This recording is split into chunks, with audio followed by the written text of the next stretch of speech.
Okay, so let's just jump right in and bust a totally romanticized myth in the guitar world. Is building your own DIY guitar actually gonna save you money? I mean, it is so tempting, right? You scour the internet, you hunt down the perfect neck, a cool body, some hardware, and you think, ha, I'm outsmarting the big brands. I'm getting a premium instrument for literally a fraction of the cost. But is that really how modern guitar economics work? Well, actually, scratch that. It's usually the exact opposite. Welcome to this explainer. Today we're going to completely demystify the manufacturing economics and the actual physical anatomy of budget electric guitars. Basically, we want to make sure you don't get ripped off.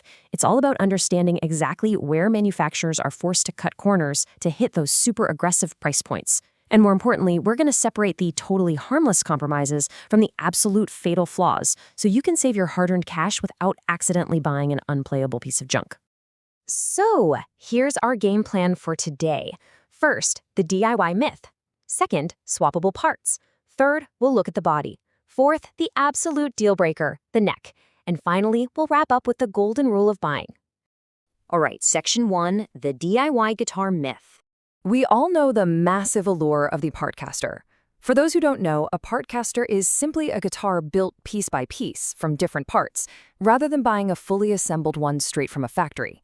And honestly, it feels like the ultimate hack, doesn't it? You bypass brand markups, you aren't paying for the fancy logo on the headstock, and you aren't paying for the massive marketing budgets of legacy brands. It just feels like you're stripping the instrument down to its pure utilitarian cost. But here's the reality check. It all comes down to simple economies of scale.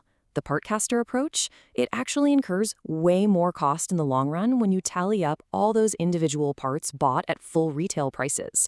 Think about it. Huge companies are churning out incredible volumes of guitars. They're buying wood, fretwire, and electronics by the literal ton. That massive scale brings their per-unit cost down to a level that a solo builder just absolutely cannot compete with. So unless your goal is the pure joy and learning experience of the build itself, massive production lines are going to beat you on price every single time. Moving right along to section 2, swappable parts and the forgivable flaws.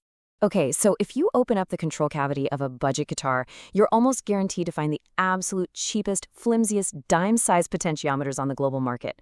Manufacturers got to save pennies somewhere, right?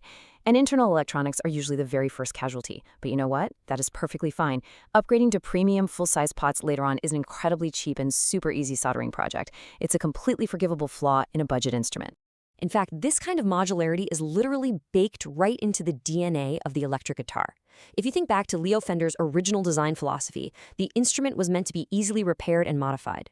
Sure, pickups, tuners, and bridges on entry-level models might lack the nuance of high-end gear, but they are basically begging to be swapped out.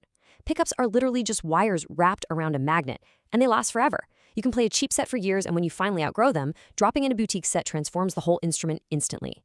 These cheap components shouldn't be deal breakers for you because upgrading them is actually a feature of the instrument, not a bug. Let's dive into section 3, the body and cutting corners. Now, when it comes to the actual construction, the contrast is super stark. Premium guitars boast single, beautiful, highly resonant blocks of carefully selected wood. But the manufacturing process for an entry-level body, completely different ballgame. Budget brands go for less expensive, heavier, and definitely less resonant species of wood. And here's the real kicker. Instead of wasting any material, they build the body by gluing several smaller, totally mismatched pieces of wood together. It creates what's essentially a heavy, multi-piece Frankenstein block hiding underneath a super thick layer of polyurethane paint. Now I know what you're thinking. A 3, 4, or even 5-piece glued body sounds like a massive, tone-killing nightmare, right? But honestly, it's a highly acceptable compromise. For an entry-level instrument, the body's main job is simply just to anchor the hardware. It just needs to hold the bridge in place and keep the neck stable. The fact that it's glued together from heavier wood scraps, it's really not going to ruin your learning curve or stop you from mastering your scales. It's just a smart cost-cutting measure that largely stays completely out of your way. Now for the really important part, section 4, the deal breaker neck. So, unlike those super easy drop-in electronic upgrades we just talked about, the structural components of the neck are absolute, non-negotiable deal breakers. The quality of the neck wood, the precision of the fretwork, the reliability of the internal truss rod, these things completely dictate the overall playability and resonance of the guitar. You can swap out a bridge in 10 minutes with a screwdriver, sure, But you absolutely cannot easily unscrew a terrible fret job or unwarp a piece of green, improperly dried wood. Just think about the immense, tactile, physical interaction required to actually play music here. Your fingers constantly have to press, slide, tap, and bend solid steel strings directly against this specific piece of wood and metal. It is the literal interface between you and the music. If the frets are sharp and sprouting out the sides like tiny razor blades, or if the wood is twisted, every single one of those actions becomes incredibly difficult and, honestly, extremely frustrating.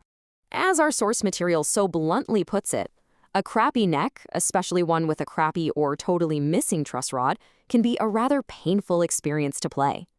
A fundamentally flawed neck will literally cause you physical pain.